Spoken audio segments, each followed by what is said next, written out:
Hello and welcome to episode number 1 of Get the Steps In.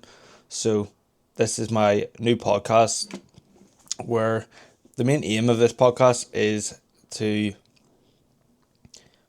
obviously talk about myself, um, what I'm up to, what I've done, answer different questions about kind of training, nutrition, life, just anything relevant, just to have a bit of a chat.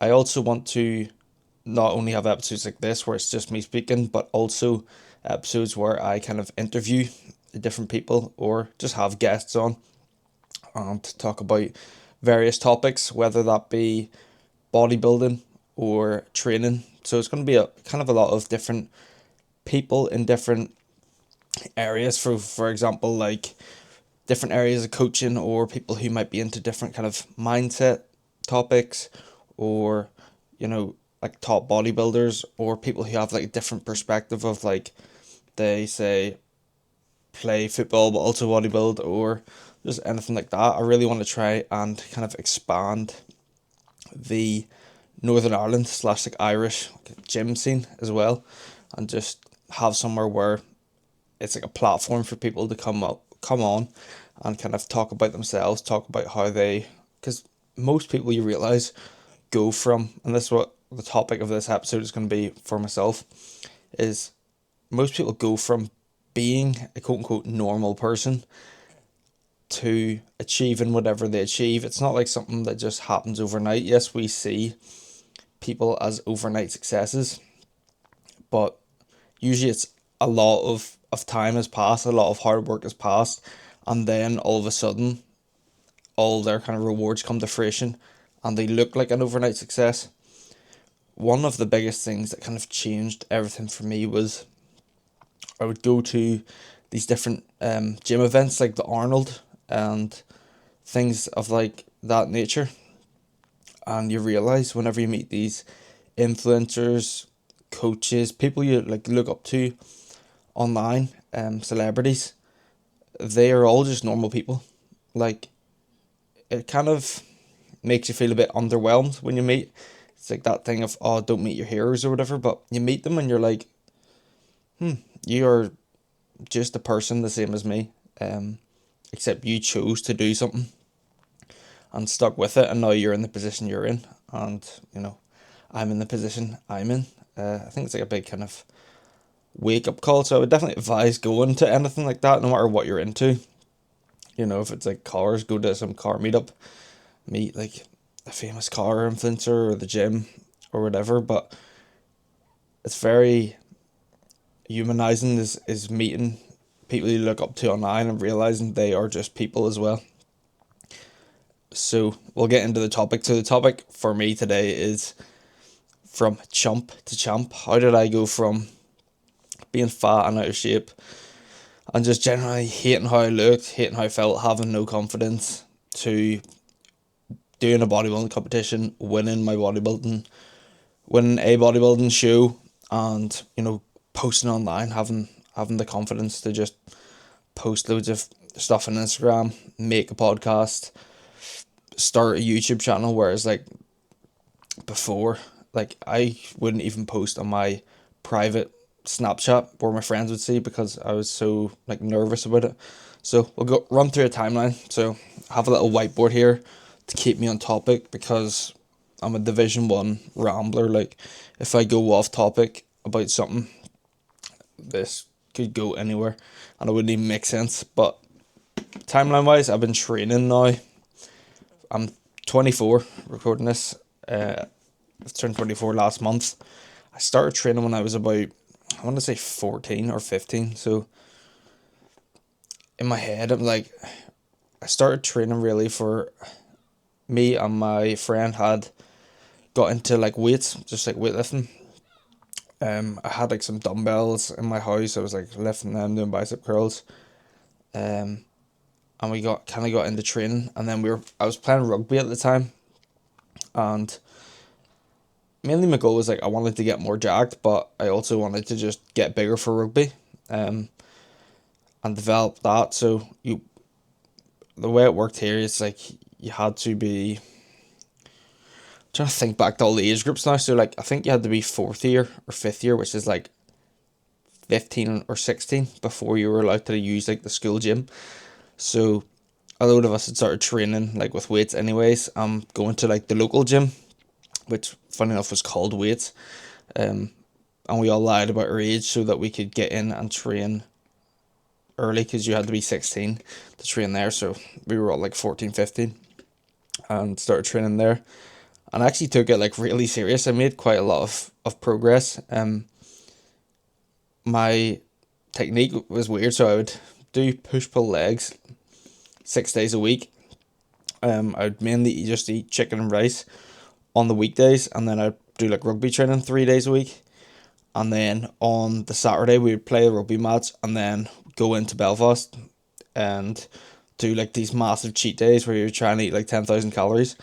And it was probably like some weird advanced form of like accidental high day carb manipulation, to where it actually worked for like it did make quite a lot of progress for like a like 15 or 16 year old. Like I was strong, could deadlift like 200 kilo. My squat was always really strong. And like they're like really good like core memories, to be honest. I used to love going to Belfast. There's a buffet called Cosmos. We just used to go in and just see how much food you could eat. Everyone would be in like a food coma by the end, and like thinking back, it was so stupid. You'd go into like a food coma, and then you'd go to Spar, buy like cookies, ice cream, and everything, and then go to the cinema. And I just remember like being in the cinema, like forcing down these calories for no reason, just to see if I could. Like I remember having to go to the toilet in the cinema and nearly being sick because I'd eaten like the buffet, a tub of Ben Jerry's, Yum Yums, like 2 packs of cookies.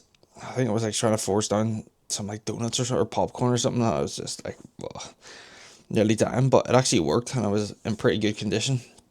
And then kind of what happened from there was, so I was essentially on the ball. Like if I had kept that trajectory, I would have made way more gains than I have right now. But yeah, no point in regretting anything. Like everything happened for a reason. So yeah, I then kept, obviously I was like, right, I need to put on way more size for rugby. So I was only like I want to say 60 kilo, or just over 60. And this, so I would have been like 15 or 16 then. And then I started bulking up, but my definition of bulking at the time, all the stuff online was like, you gotta eat big to get big. There was no talk about like quality of nutrition, so I just started slamming the calories. I worked out, I was eating about like 6.5 to 7,000 calories a day. Um, Granted, the fat content was like through the roof. Like I swear to God, it was like over 200 grams of fat a day.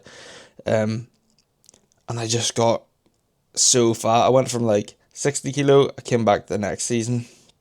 I was like 70. Then I came back the season after that. I think it was like 85 maybe. Then for the final season, I was like 100.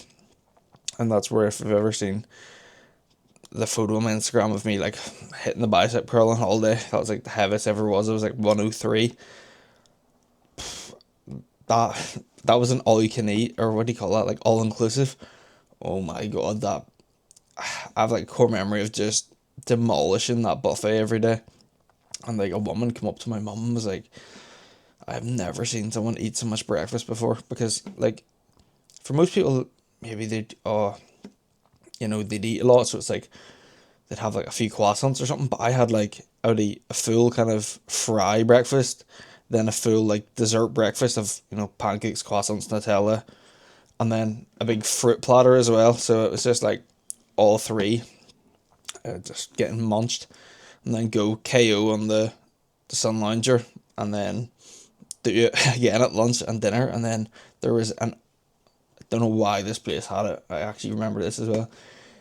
It had like a place where you could just get food all night. So it did like burgers and toasties. I had like 3 burgers and like 2 toasties at like 3 in the morning. Just strolled down, got it. So like I was actually in like a constant feeding cycle, so that was probably like 3 in the morning, and then you'd have to get up for the breakfast at 9. So I was on some Ronnie Coleman, like wake up at night and eat. That's how you just end up properly obese. So that happened, finished school, lockdown hit. I was still kind of really heavy, just doing more like powerlifting training. Um, then uni, just went to uni, like dropped a bit of weight, probably down to like 90 kilo. Went to uni, was trying to do powerlifting again. COVID was hitting, so there was no kind of comps or anything on. And then I was just eating loads of shit as well, like just smoking every day, getting the munchies, and then eating loads of food. Yeah, it was just an Uber Eats demon. So I was just rotten as well, doing like 4 steps. And then what kind of changed was went to, I think it was second year of uni, and I was like, I'd started reading a lot of books. I don't know why. I just had like it was like the New Year's resolution, and I was like, I'm gonna read some books. So I started reading loads of like self improvement books, and like I wish I actually had to throw them all out because I couldn't get them. I went to uni in Liverpool, and I couldn't get the books home. I was actually reading like I'd say 2 books a month. They probably averaged like had like by the end of it probably like 20 odd books. Um, just 10th Prestige and Waterstones, literally like going down every other, like felt like every other day. And that honestly changed my whole mindset. So the best ones I think were Think and Grow Rich, The 4 Hour Work Week, The Magic of Thinking Big. What else were good ones? There's a one that's like How to Talk to People. I even read The Intelligent Investor by Warren Buffett, which is like literally like this thick, all on like the stock market in like 1840. But yeah, I'd say I'm actually rereading Think and Grow Rich right now, and honestly, they changed my mindset so much. Like, I think one thing in that Think and Grow Rich, it said like, I haven't came to it again in the book, but it really stuck with me was, and it kind of changed. So I would have been like very anxious at the time, and like didn't really like talking to people, and always thought like everybody was judging you. But one of the things was, if you were going to make a really important decision, you wouldn't ask any of these people in your head that you think are judging you for their opinion on like the important decision in your life. Like if you were going to get a new job or make a big payment, you wouldn't ask them for their opinion because you don't care about it. You would care about your own opinion more. And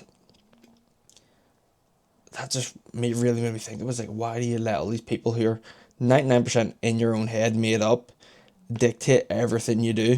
And it was just like a big turning point for me. I was like, right, I used to be so locked in with the gym.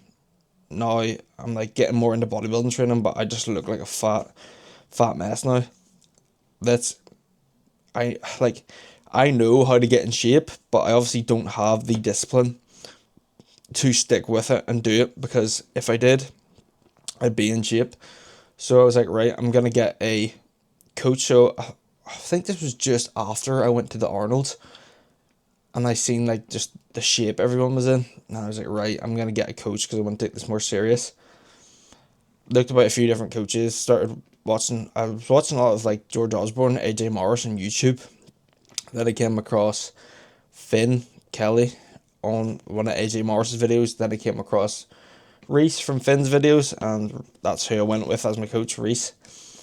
So then that kind of 10x to everything in terms of I already had this new mindset built from reading all these books, and then I got a coach and started locking in my actual training. So I went from being like completely disorganized to kind of getting this sense of organization put in place and really trying to build new habits. So one like factor that I started like while reading, and I still do it to this day, is I make a to-do list. Like I'm like halfway through it.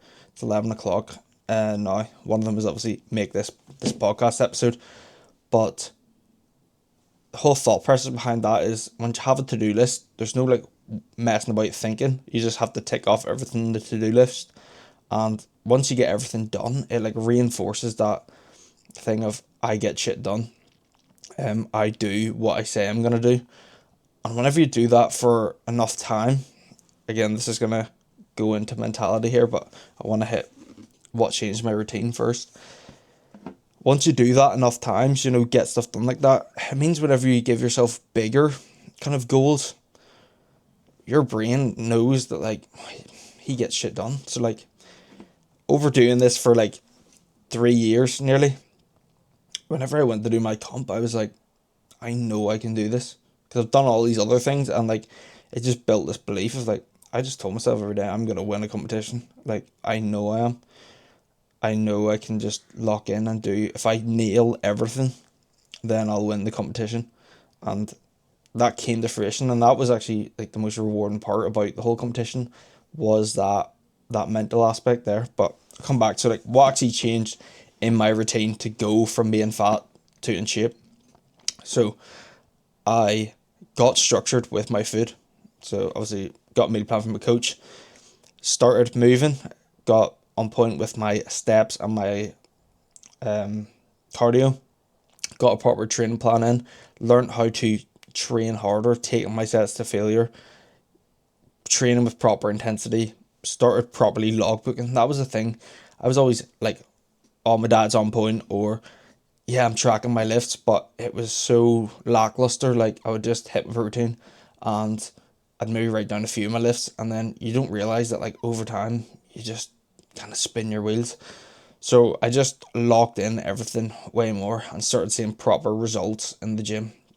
Went from being fat to getting lean, and I looked like really good. Then we did another kind of push up, and then got lean again, and kind of did a bit of pre-prep, and then kind of maintained and went into my actual prep. And now this happened over the space of like nearly 3 years, so like two years before like starting the prep. So it doesn't just happen overnight, that's the thing. It's consistency. Like I said before about people just seeing people's overnight successes, like, it's just stuff that people have done for years and you only notice it overnight. So that's why you need to just start stuff and become consistent. Like, the magic that you're looking for in like these quick hacks is literally just consistency. So routine wise, I just got a proper routine. So I get my steps in, getting all my meals in, weighing, tracking all my food, eating proper like carbs pre-training, carbs post-training, cleaning up my diet a good bit. I wasn't eating chicken goujon wraps for like every meal anymore. And yeah, just done the kind of basics of what you need to do to get in shape. And then mentality wise, like I say, I just started actually, once you see yourself getting the results from being in shape, you realize that kind of feeds into everything else. And once you get the structure from like going to the gym, that also feeds into a lot of other stuff in your life. You're like, right, if I get the structure with kind of studying or work, it does make everything a lot easier. And then prep, my mindset changed kind of even more and developed. So for, I don't know how long, and I'm sure everyone is in the same boat. You used to watch like YouTubers and think, I'd love to be a YouTuber, like gaming or something. That was my thing. I always watched gaming or like BMX videos back in the day, and I thought, oh, I'd love to be a gaming YouTuber. I'd be so good. Or like fitness, like I was watching all them OG David Lade videos, but like, I'd love to be a gym YouTuber or influencer, and like look at them getting all the supplements and stuff, but you just never start. And it's like, I was always waiting to like, oh yeah, once I look sick, like, then I'll start. But it's like, if I just started years ago and documented the process, I'd probably be so further along than I am right now. But I was always just too scared to start, even though I knew that's what I needed to do. So that's one thing I started doing as well. Is if something I know needs, like, I think, right, what am I avoiding doing right now? Or if my brain tells me not to do something, that's exactly what I go and do. Obviously it's not like if my brain's saying do not kill this person, I don't go and murder somebody. But if it's like something I'm scared of doing because I know that's where like the growth is and what I need to do, I just do it. And you see, once you get in the habit of doing that, the kind of dopamine you get from doing them tasks, it just builds momentum, and then you keep wanting to do it. You keep taking it off your to-do list. You get this rush of like, fuck, I got that done. So like, I'm literally addicted to getting stuff done now. Like, if I think, oh, I need to do that, I do it. And I remember, so I was so scared of posting for ages. I didn't want to post, and then I thought, right, this prep is like the make or break. Like, if I'm ultimately gonna get into the best shape I've ever been in my life, if I can't find the confidence now to post and document this process, like, I'll never post. So I literally just forced myself to do it, and I remember the anxiety of posting that first Instagram post. I literally can't even remember what it was. But you see, once I posted it, and like the likes, I probably only got like 10 likes, but the just relief I felt, I was like, holy shit, I didn't just just explode into a ball, or like die off, or get 10 million hate messages saying you look like shit, mate, kill yourself. And I was like, why was I so scared of doing this the whole time? So then obviously I started posting a lot more. It's not like I've made it or anything, but this is just another thing of getting more content out there. So I'm literally trying to just do as much as I can, and that's the thing, is every time we make a bit of content, it's like fucking doing the lottery. It might pop off, it might not. Who cares? Like, the thing I realize as well is everybody is shit at the start. Whenever you go to start anything new, you will be bad at it. But the more kind of repetitions you put in, it's like the gym. Like, the more reps you do, the more you learn from everything you do. You will only get better, but you'll never get better if you don't even start. So yeah, hopefully that motivates someone to start. So coming on, this is all over the place now, but let's try to keep it best of what we're doing. This is just how my brain works. I go on all these tangents. Started the prep. I honestly found the prep, for most of it, I started at like 18 weeks out. It was a breeze. Like, my routine was so in my off season that like all that it really involved was going to no off plan meals instead of like one every 2 weeks or whatever I was having. Just started moving more. One tip for prepping is make it as easy as on yourself as you can. So like, to the side of this camera, I have a bike in my room. I also got a treadmill for downstairs. It meant I just had to wake up out of bed, get on the bike, boom, there's cardio done. I need steps, bounce on the treadmill, get the steps done. There was no kind of barrier that would stop me, or like kind of gave me somewhere to like mentally give up. It was just like, get on it and get it done. And I almost pushed myself like too hard. Like, whenever I was trying to progress everything. I was like, right, I was going crazy on this bike, trying to hit cardio PRs every morning. Same with the stairs, I was just like blasting, or the steps, just blasting them out. Training was really good.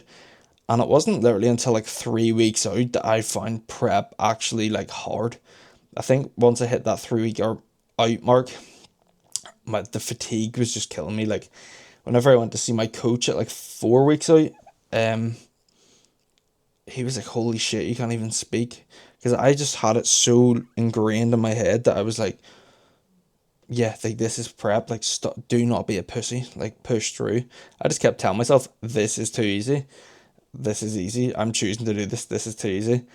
And it honestly carried me through so much to the point I didn't realize I was completely fucked. Because it took me like two over 5,000 calorie days to pull me out of the like fatigue hole that I was in, to get my weight to kind of go up. So that, and like I say, I could barely even talk or anything. And that's when it kind of started getting harder. Still, I didn't find it like that hard, but it was just them last few weeks, and especially between. So I did my first show. It's the PCA first timers. Came second in my class in it, and that was a big like. That class was really good. Like, that show was really good, and like, that's probably my like core memory of the whole prep, is doing that show. Like, that's the one I think about. It was my favorite show, even though I didn't win that show. It was my favorite one. It was the first time. I feel like the venue was the best. everyone was obviously in the same boat. It was a really big class. There was like 11 or 12 people in the class. It was just, we were the first class, like I was the first person on stage. We were the first class out, and like that day was just sick. Like that was definitely the best show. But came second in that, and that was a big, like, by 1 point, that was a big, like, punch in the stomach kind of, because the whole way through the prep I was like, I'm gonna win, I'm gonna win, I'm gonna win. And then I came second, and I was kind of like, holy shit, like, felt like everything was like dissolving around me. But then I was like, no, like the rewarding bit about the prep, this is what I'll say, is it's not the winning. Like, my trophies are sat up there, right? And see, since I've finished the prep, I genuinely haven't thought about competing once. Haven't looked at the trophies or the medals or anything, because the most rewarding bit about the whole prep, I couldn't give a shit about winning. Like, the win was so underwhelming. It was just nice because I'd came second twice, and it was like a perfect finish. Was coming first and like getting the first from myself, getting it from a coach. Obviously, like I said, I've been telling myself I was going to win a show, so it kind of ticked off that goal. But the most rewarding bit is knowing that you did everything in your power. Like, I got asked before I went out on stage the first time, "Are you not nervous?" And I wasn't nervous at all, because I knew I had done everything to a T. I ticked every box, so I was like, no, like, this is the rewarding bit, is displaying all this work that I've put in, and knowing that, like, I didn't leave anything to chance. Like, it was up to the judges, who wins. I think you'd be nervous if you were like cheating on your diet or whatever, but like, because I'd done everything to a T, really wasn't nervous at all. But the first show is a strange one. Like, getting your tan for the first time. Getting your tan is the gayest thing ever. Like, it's gayer than kissing other men. It is like the weird. You're just stood there. Everybody's naked. You're getting spray tan. The spray tan is freezing as well, and you're all just stood like this, like trying to dry in front of these fans. It is like the weirdest thing you've ever seen. So, yeah, I just posted the whole time. Obviously, got in the best shape I've ever been in. Got like so lean. I was getting so many kind of people just saying fair play, because like my glutes were in. And what you realize as well is, you always hear these people talking about like, oh, being lean and being shredded are different, and they are. Like, you feel shit when you're shredded. I couldn't sit down in the venue because the seat hurt too much to sit down, because there was no fat on my glutes. Like, I felt so weak. Whenever I do anything, I just felt so ass. Like, I had no energy at all. So then I did that show, did another show, came second, then did my third and final show, finally won the show, got to meet like AJ backstage. It was really cool. Meet Mark Hodson as well. That was sick, just talking away to them about kind of bodybuilding, and it was just really cool, just meeting people you see on YouTube all the time and on social media, and realizing again that they are just normal people who just put the work in. So then, obviously, from hanging about with my coach and Finn, and going over his gym and everything, you realize how these top coaches and these people, they just work more. Like, it's what I do to a T of like getting my stuff done, but they just get more done. They just work harder. Obviously, they've scaled past, and there's a time element to it as well, but they're just people who get shit done every day, and that shit has shown over time and came to fruition of what they have now. So, like I've said a few times now, you need to start, so that down the line, because what I would put off in my mind for a load of stuff is like, oh, if I start now, I'll not be, like, it'll take me like 2 years to get where I want to get to. If you put it off, you'll never get there. Or if you don't start till the year after, then it's 2 years from then. I used to always think, oh, like, I'll be 25 then by the time it'll come in. But it's like, if you don't start till you're 25, then you'll be 27 by the time you get what you want. So the best time to start was yesterday. The next best time is right now. So that's the kind of mentality shift. And that's what I want to have, a few different topics on these. I'll not make them like really long videos. The interview or ones where I have people on might be a bit longer, but these I just want to talk about like different topics, or I might do Q&As and stuff. So my final point is post comp reflection, and it was kind of really strange because I'm so glad I did the prep. I'm so glad the position it has me in now, how it developed me mentally, kind of proved to me that I was who I thought I was. And this gave me this new drive that I never thought I could have, where I want to get so much shit done, want to bring the best physique I've ever had, want to coach people and like have people experience the same thing I've experienced, this kind of leveling up. And I really want to just help people. But the overall bodybuilding, I realize there's a lot of people who like bodybuilding a lot more than I like bodybuilding from doing the show. Like, don't get me wrong, the competing was fun, but it's not like, it is fun, but I don't know how people do it every year. I wouldn't want to do it every year. It just takes so much out of you, and it's not like, it is fun, but it's not that enjoyable in my opinion. The training, the eating, the food, like that is the fun bit to me, and that's why I'm really enjoying where I am now. Like the competing's just like a nice little icing on the cake, seeing if you can like lock in for the prep and pushing yourself and then getting to step on stage. But you know, people who just love bodybuilding, love the posing, we just compete all the time. Like, that's not me.